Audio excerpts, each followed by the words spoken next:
I want to be clear with you all that a new day has come. To San Francisco, to Oakland, to Baltimore, to Ferguson, to Atlanta, there is a movement sweeping this country, and we are not going to stop until you stop killing us.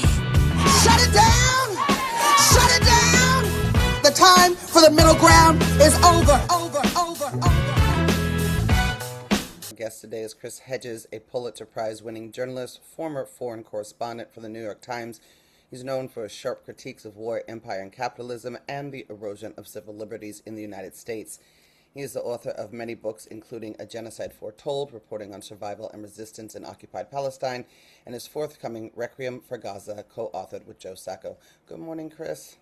Hey, Kat, how are you? I'm on this side of the dirt. That's my response. Before we get, how are you? I'm good. I mean, as well as anyone can be as we barrel towards full-blown fascism. Well, we're going to talk about that in just a second. Before we get to Delaney Hall, however, I have you here, so I want to start with Iran and the so-called peace agreement reached between Iran and the United States. Ceasefire, though you and I have talked about, Israel's not very good at those. Reopening the Strait of Hormuz and an end to hostilities in Lebanon, which I think is the most important point here. But save for providing Israel with military capacity, the United States wasn't at war with Lebanon. So how is that part of the deal? Well, the deal, Iran has a list of very long demands, and Iran holds the cards because it now controls the Strait of Hormuz and has made it very clear that with Oman, it will continue to essentially direct, control traffic, including extracting fees for passage through the strait. This just did not happen before the war. There was free passage. They have about $100 billion in assets that have been frozen. They want released, and in the issue of Lebanon. So, as part of the ceasefire agreement, Iran agreed not to attack U.S. allies, U.S. bases in the region. But the quid pro quo was that the United States and Israel would not attack Iranian allies, and in particular Hezbollah in Lebanon. Well, this was something that, literally, before the ceasefire agreement had even been hardly been concluded, Israel carried out a kind of very intense bombing of Lebanon, killed large numbers of people, and have been, of course, decimating southern Lebanon, the Gaza plan, essentially destroying southern Lebanon up to the Litani River to create a kind of buffer zone to protect northern Israel from Hezbollah rockets. This is not a minor issue for Iran, and no agreement will continue if Israel is not stopped, and Netanyahu and the Israeli government have a vested interest in sabotaging, and I'm not sure it's a peace agreement. Let's call it what it is, a memorandum of understanding. There's, other than halting hostilities, there's really not much that's been agreed upon. I mean, yes, opening the strait, but under Iranian control and under control of Oman, which Oman flanks the other side of the strait. So I don't know where this is going to go.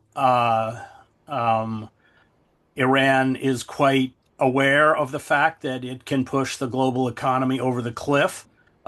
Time was running out for the Trump administration because they had buttressed the shortages, the oil and gas shortages, by draining the strategic reserves, but there's not a lot left. This is not also true in countries like Japan. So, and that point, once the strategic reserves are exhausted or pushed down so low that they can't flood the market, then you would see oil prices jump, up to $10 a gallon.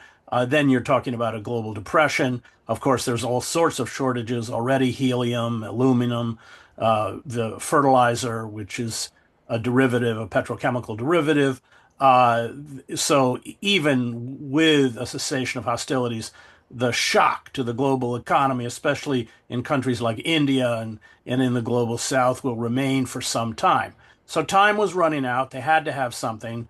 Over the long term, I'm not particularly optimistic And then there's the wild card of Israel. Israel is just determined that there will be no agreement, and the way that they can scuttle it is to continue the bombing campaign against Lebanon and in particular Beirut.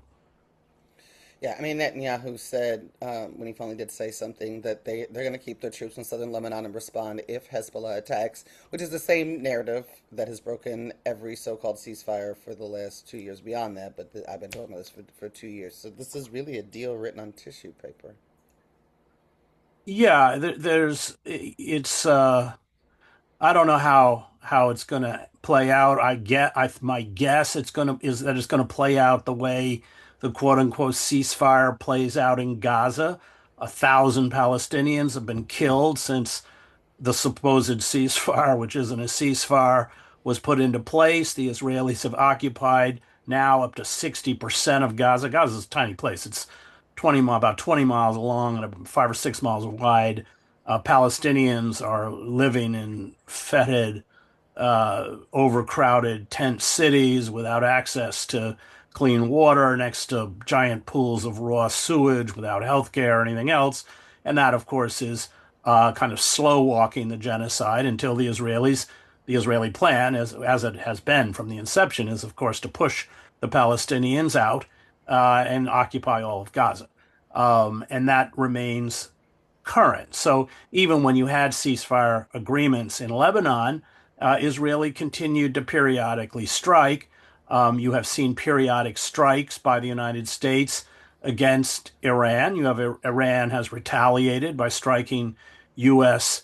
bases. And one of the interesting things about the 39-day wars, they pretty much crippled the very expensive and sophisticated radar system. So by the end, Israel and the United States were blind in terms of incoming missiles and drones. I mean, they probably I mean, almost certainly with Russian and Chinese intelligence, they really knew exactly where to hit through satellite intelligence. So I've got my fear. I think for those of us who have watched it for a really long time, it's just this periodic eruptions without any kind of lasting peace or meaningful peace. Um, and of course, Israel wants to jumpstart the war with Iran again because the Israeli and American goals vis-a-vis Iran were different. The Americans wanted regime change. In particular, they want control of the oil. It's why they overthrew Mossadegh in the 50s. And Israel wants to turn Iran into a failed state. They just want to destroy it the way Syria has been destroyed, or Libya was destroyed, Iraq was destroyed, because if Iran is destroyed, its infrastructure is destroyed, then and its military is crippled, then this vision of a greater Israel is achievable. That doesn't mean Israeli troops will occupy Iran, but it means that they will have military dominance. That is the Israeli goal, and that's different from the U.S. goal. But the U.S. essentially got caught. I mean, it was all of the assumptions the U.S. carried out, which were fed to them by Israel, turned out to be incorrect. Nothing that they said they wanted to achieve, whether that was opening the strait, beyond, freeing Iranian control of the state or regime change or anything else, has come to pass. But the U.S. just cannot flirt with a global depression because of the political and the economic backlash. An end to the bombing in Lebanon is a demand. What of an end to hostilities in Gaza? Genocide, sorry, hostilities. Yeah, I mean, Gaza's not mentioned in the agreement. Iran is Shia, and Hamas is Sunni. Relations between, and I covered Hamas for many years in Gaza, knew one of the co-founders of Hamas. Relations with Iran have not always been as tight, or as I think as many people on the outside think.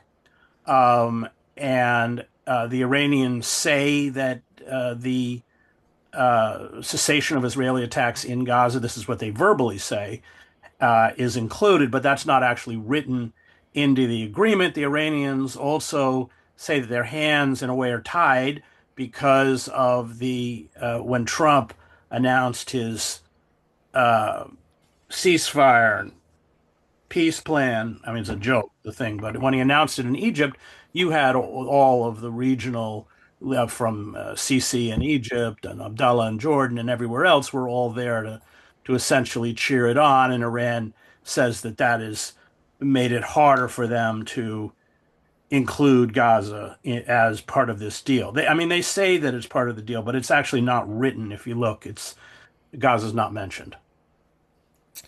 You're listening to Law and Disorder. I'm your host, Kat Brooks, joined this morning by author, journalist, advocate Chris Hedges. Let's turn our attention now to the United States and the horrors of our own police state.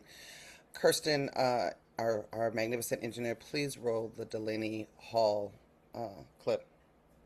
Thank you, Mr. Chairman. I ask unanimous consent to enter the SOS letter signed by 300 plus detainees of Delaney Hall into record. Without objection. Thank you so much. Secretary Mullen, have you ever had a visit to Delaney Hall for oversight visit? No, I have not. Thank you. The Department of Homeland Security was meant to safeguard the people, our homeland, and our values with the legal obligation to observe the basic human right and due process for everyone on U.S. soil. We have seen former administrations support transparency and cooperate with congressional oversight. Unfortunately, Trump and his administration are doing the exact opposite. This is a humanitarian crisis happening in my district at Delaney Hall Detention Facility in Newark, New Jersey. We're talking about Newark, New Jersey, Delaney Hall Detention Center. Recently, more than 300 detainees sent an SOS letter about the torturous conditions they face inside. After that letter, detainees went on a hunger strike to protest spoiled, rotten food, lack of medical care, and violent and unsanitary conditions. I have spoken to these people. I have seen these conditions with my own eyes. Detainees and their families have told me that the food served inside Delaney Hall is green and rotten, even containing live worms. They report that shower walls are covered in black mold and that toilets are backed up in what can only be described as an overflowing sewage.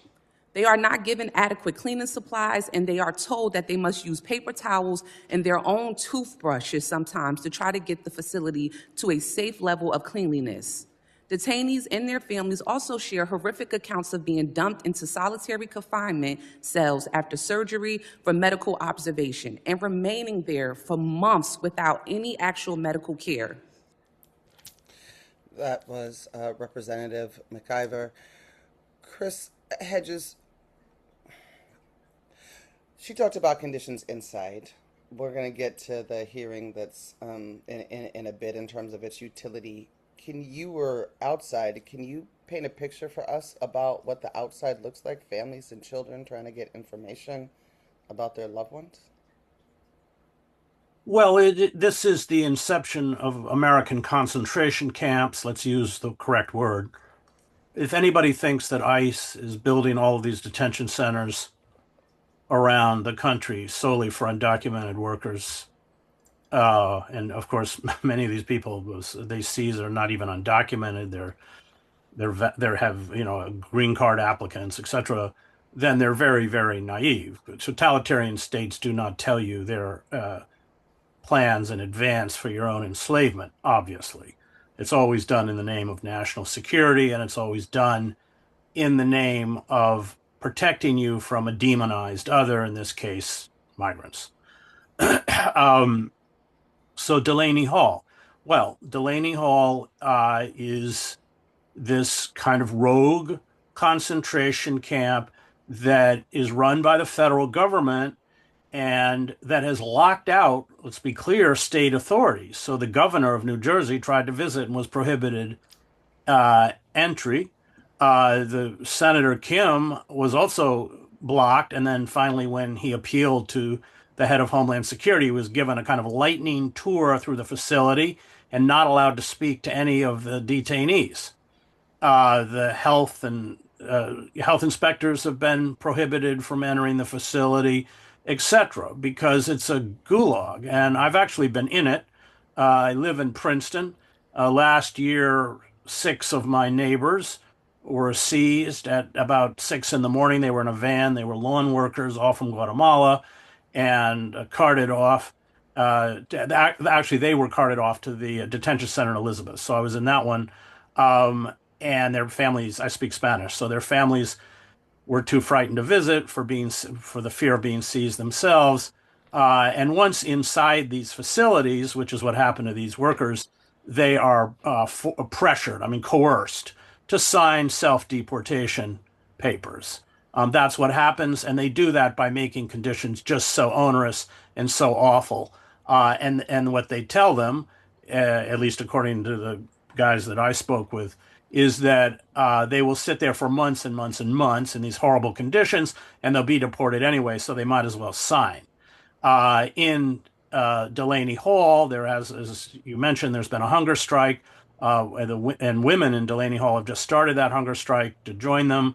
And the strike leaders have, or the suspected strike leaders have been taken out in shackles and moved to other facilities. There are reports that ICE officials have closed vents and fired either tear gas, some kind of chemical agent, tear gas, pepper spray into the cells. Beatings are common. And, you know, the savagery that is endemic inside these facilities is also on display outside these facilities. So you have these very courageous, and I call them in my column, it is a column called The Fight to Save America. I call them the front lines of our battle against the emergent police or fascist state, because that is where, as we saw in Minnesota, that is where resistance is going to come from. It's not going to come through the courts anymore, which have been neutered, despite some courageous rulings, by the way. But the Trump administration and the Department of Justice does not abide by these rulings. You had 96 rulings in the Minnesota courts, and the Trump administration just ignored all of them. So these activists who, you know, are sleeping on the ground and are the brutality is pretty remarkable in terms of them being pepper sprayed, them being beaten, and it's by a cohort of law enforcement agencies, not just ICE, but also state and local police who the activists were describing to me how they use their riot shields. They actually raise them and then bring them down onto people's bodies, you know, lacerating the bodies. And then you have the private mercenaries, the GO. This is Delaney Hall, like many of these places, is run by GO Group. The head of, I think the head of Homeland Security comes out of GO Group. But it's a private contractor, and you get these GO thugs coming out. I've seen it, coming out of Delaney Hall on their shift, when their shift is over, with baseball bats to attack protesters, and there's, you know, nothing done so that this really is the front line. These confrontations with our emergent force of brown shirts, which is what ICE is. All totalitarian regimes build private militias that are essentially beyond the reach of the law. Our emergent totalitarian regime is no different. It's called ICE. That's why they recruit from these white supremacist, racist groups like the Proud Boys. They have very little training at all. They're just thugs. They're goons. And so, you know, you want to see the battle to save what's left of our country, then drive to Newark, New Jersey, and join the protesters outside Delaney Hall. I just want to confirm that, yes, David Venturella, is a former senior vice president of the private prison company GEO Group, moved into the Department of Homeland Security, appointed by the Trump administration.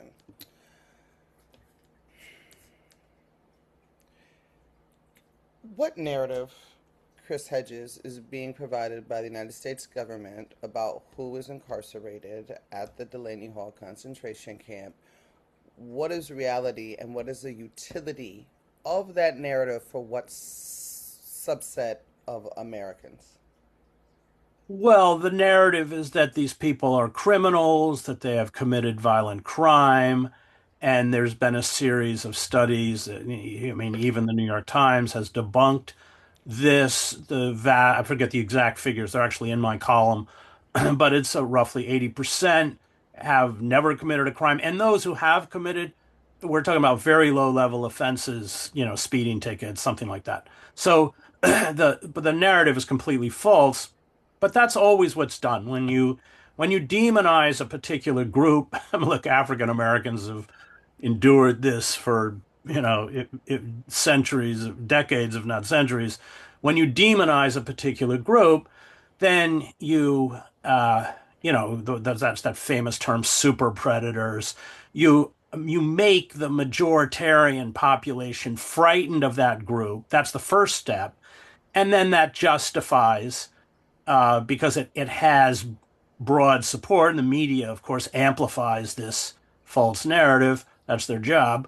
And then it justifies the setting up of mechanisms of repression. That's how we got this was a Democratic initiative, let's be clear, under Biden and Clinton, mass expansion of our carceral state, the militarization of police, the Patriot Act, the Omnibus Crime Bill. That was all a gift to us from the Democratic Party. And it was done because of demonizing people of color, in particular Black people. So that's what's happening here. We're demonizing, it's, I just want to make it clear. I mean, because I'm fluent in Spanish, I lived in Latin America for 6 years, and in particular, 5 years in Central America. These are my neighbors. These are my friends. I mean, I have two kids in the high school here, and suddenly, their friends have lost their parents, or their father at least. And of course, you have all of that horrible trauma. But that trauma ripples outwards throughout the whole school.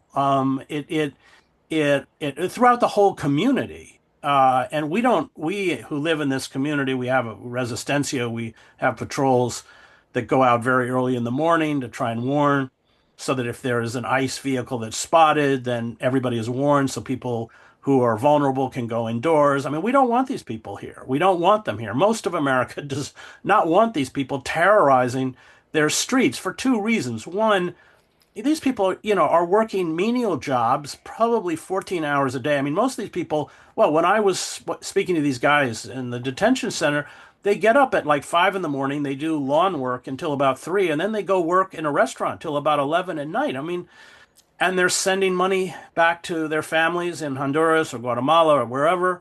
They're raising their kids. It's just the level of self-sacrifice that these people are carrying out is, who's going to do these jobs at those wages? It's of course why, in many ways, corporations, especially the agriculture industry, wants them here. But it's setting up a template so that they're first and we're next. I mean, we should be vigorously opposing what's done to them just because it's done to them on a moral issue. But ultimately, it's in our own self-interest to thwart this machinery because it's not going to stop with them.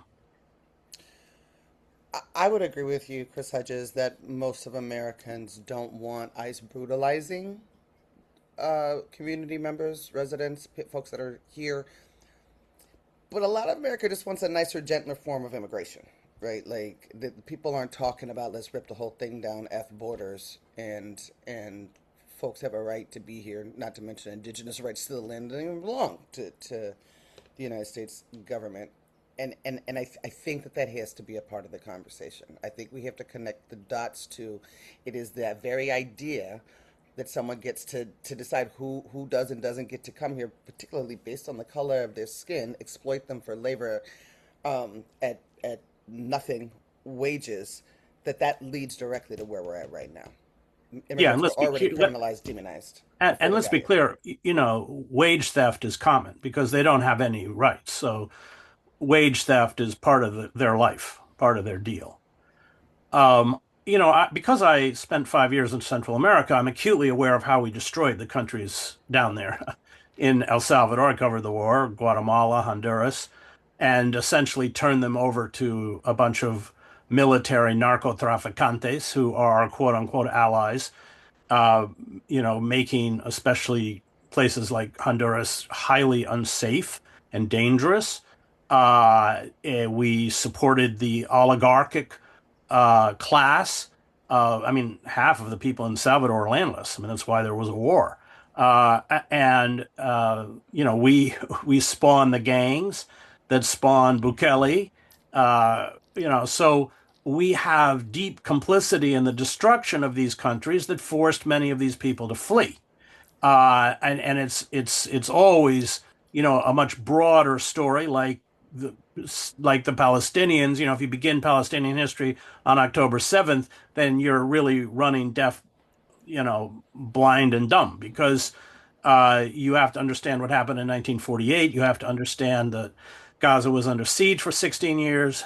You have to understand that Israel, responded to nonviolent protests like the Great March of Return with savage violence. I mean, using snipers to gun down medics and journalists and everyone else. And that's also true in the nature of people fleeing north from Central America, that we have complicity in creating a situation that they had to flee from. That's also our responsibility. Agreed. You've already answered the question. I did have a question about which law enforcement agencies are engaging protesters outside, which you said local state agencies, and then the folks inside, law enforcement agencies inside, come outside. Sanctuary city, sanctuary state, New Jersey, right? Well, but it doesn't, it doesn't make any difference if you have unaccountable ICE goons invading your community. I mean, they didn't, I think I live in Princeton. I think the Princeton, uh, mayor's office is telling the truth and the police, they say they were not informed, that ICE does not inform them. They just show up. I have no reason to doubt that, given the way that ICE has total immunity and is unaccountable to anyone.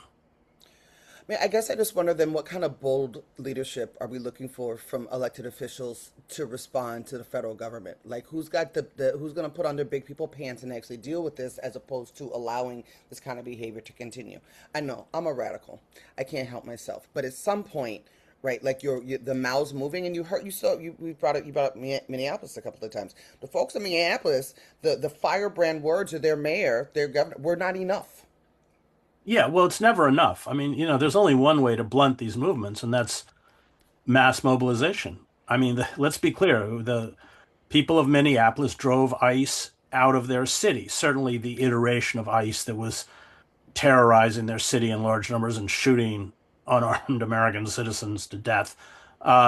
So that's it. That's the example. But a problem is that if it's local, if it's not national, then the federal government can step in and essentially put those brush fires out. A national movement is much harder. Well, that gets, if we are going to save ourselves from this really rapidly consolidating police state, then it's going to be massive strikes, massive mobilization. I mean, it's nice to have political officials who say the right stuff like Bernie Sanders, but they're rendered utterly impotent if there's no mass movement that essentially puts pressure on the centers of power and commerce to curb their activity. That's as old as time. And that's, of course, why labor unions have been broken. It's why the left in this country has been destroyed in a very concerted effort with the two Red Scares, especially the second Red Scare. Ellen Schrecker's written about this, driving. I've taught it. I went to Harvard. I've taught it all these places, Princeton, Columbia. So this whole idea of the Trump administration that the left is welcome at these institutions is ridiculous. These institutions hate the left. They're liberals. They're liberal Democrats. That is true. They're not Trump supporters. But they're very, very hostile to the left, and they have been hostile to the left going all the way back to the loyalty oaths that Harry Truman imposed on universities and the armed forces and the federal government back in, I think, 1947. So this and I think Ellen Schrecker's a great historian, and she just talks about how this has warped and destroyed not just the left. I mean, of course they went after purported communists and etc., but it's destroyed our ability to understand the nature of class warfare. It's robbed us, in essence, of the language to describe our own reality. And that's where we are. And so you had the 1930s, and people forget we had a very strong fascist undercurrent in the United States, but we also had powerful radical movements, including the Communist Party, which have been written out of our history. And they forced Roosevelt's hand. And Roosevelt was an oligarch. I mean, he had no love for the working class. And I know because I've read his private correspondence to his brother, where he's terrified. He said, if we don't enact reforms, New Deal reforms, we will get revolution. That was Roosevelt's words. He wasn't doing this because he cared about working men and women particularly, but he understood the threat. Well, now we live in a situation where we don't have those counter forces on the left anymore, and that uh, you know, virus of fascism, which has always been part of America. It's always been there. I mean, Robert Pax, in his book Anatomy of Fascism, describes the Ku Klux Klan as America's most authentic fascist movement. But it's always been there. And it's resurgent, especially in the Christian right. I spent 2 years writing a book, American Fascists, the Christian Right, and the War in America. And I just want to, as a footnote, say that I graduated from seminary. I mean, I'm biblically literate. I come out of the church, so I understand who these people are. Um, and they are consolidating power within the Trump administration. I mean, Trump's kind of clueless. I mean, he's just a moron and, worries about his ballroom and stuff. But the people around him know very, very well what they're doing. I mean, they give him a Sharpie and he signs the executive order. Not sure he's even sure what's on it. But the people around him all come out of Project 2025 and like Hegseth, this messianic, white supremacist, racist, Christian fascism. They have a plan. Now, they've had a plan for a long time. And they are implementing that plan very, very quickly. My fear is that by the time it's cemented into place and most of America realizes what's happening, it'll be too late. And that's why I have such admiration for these activists and protesters outside of Delaney Hall or on the streets of Minneapolis or in Los Angeles or, all of these places where people have had the courage to stand up for their neighbors. Let's call these people being persecuted around us who they are. They are our neighbors, and that really is, if we're gonna save ourselves, that's where it's going to come from. I mean, agreed that it is front lines. I will say that yes, there has been a concerted attack on the left, and now the left eats the left. Like the left has a lot of reflecting to do. Yeah, The left, in addition to losing our class analysis, the left don't want to have a race analysis. Unless we got both, we're not going to get anywhere.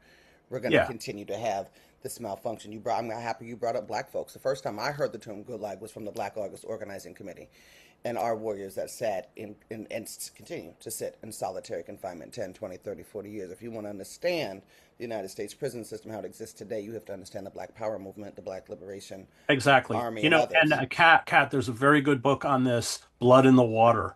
It's the history of the Attica uprising. It's very, very good.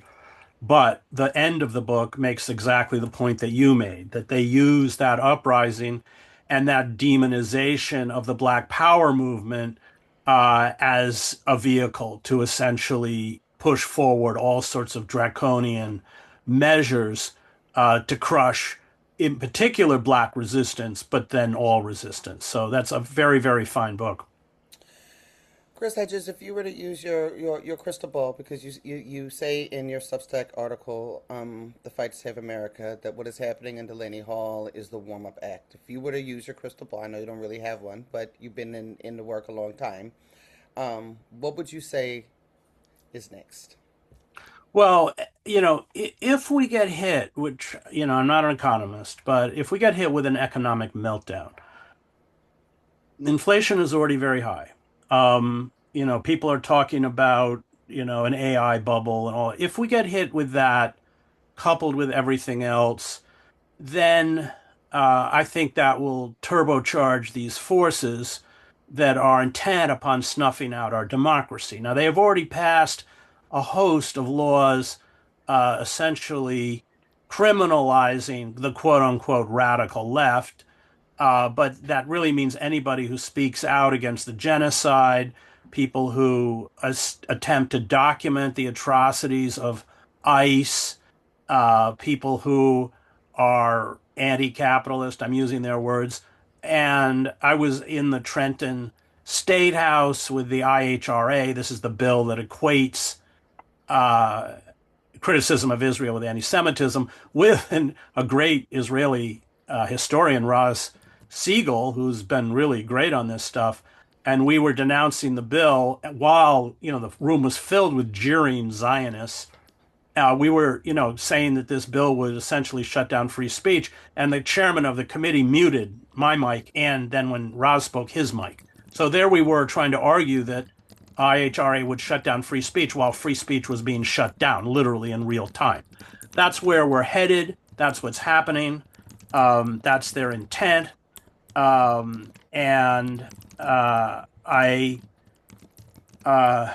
don't know how much time we have left. I don't know. I can't judge that, but I know where they're headed in the same way that I know where Israel is headed in Gaza. I don't know how they're going to get there. Israel may not know how they're going to get there, but it is about the total ethnic cleansing of Gaza. And when they're done with Gaza, they will do it to the West Bank. That is why the Egyptian military has moved its forces up to the border with Gaza and the Sinai, and why Jordan has moved its forces, because the Jordanians and Egyptians know what the Israeli plan is. So that's the intent. That's where they're headed. There's no question about it. The timetable is impossible, probably for anyone, including them, to predict. But we know what they want. And we have to mobilize to, if not stop it, at least make it exceedingly difficult for them to get there, make them pay a price for it. Chris Hedges, I know you were so busy. Thank you so much for joining us this morning. Look forward to talking to you again when we get a shot. Thanks, Kat.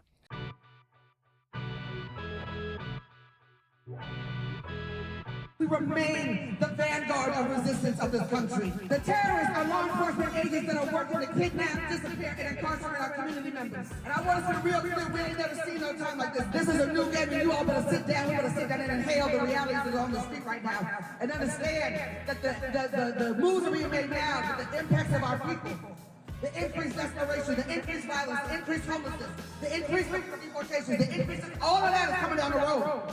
And so people ask you what to do now, get ready.